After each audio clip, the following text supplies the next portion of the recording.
అధ్యక్షులు శ్రీ యాదగిరి గారు ఉన్నారు. వారు కూడా ఒక నిమిషం వారికి కుటుంబానికి సానుభూతి తెలియజేస్తూ అత్తమ్మ గారికి స్వతంత్రం ప్రకటించాల్సిగా కోరుతున్నాం. శ్రీ యాదగిరి.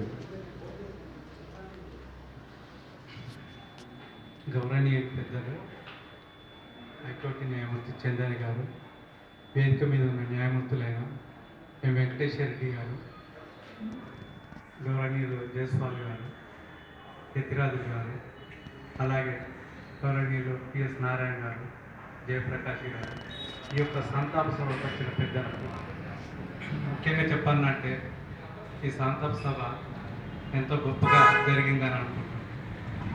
సునందమ్మ గారు అంటే కర్నూలు జిల్లాలో పుట్టినప్పటికీ కూడా వాళ్ళ కుటుంబం సేవ మాత్రం ఆదిలాబాద్ జిల్లాలోనే జరిగిందని నేను భావిస్తున్నాను. ఎందుకంటే తన రెండవ కూతురైన జి సరస్వతిదేవి గారు అంటే అక్కడ జిల్లా ప్రజలకు ఎంతో సేవ చేసిన ఉత్తమరాలు, ఎన్నో రచనలు చేసిన గొప్ప వ్యక్తి. అట్లనే ఎక్సైజ్ సూపరింటెండెంట్గా దానం గారు తన తండ్రి గారు, వాళ్ళు కూడా అంటే ఆ జిల్లాలో ఆదిలాబాద్ జిల్లాలో మారుమూల ప్రాంతాలలో ఎంతో సేవ చేసిండ్రు. ఆ జిల్లా వారిని నేను కావడం నేను గొప్ప అదృష్టంగా భావిస్తున్నాను.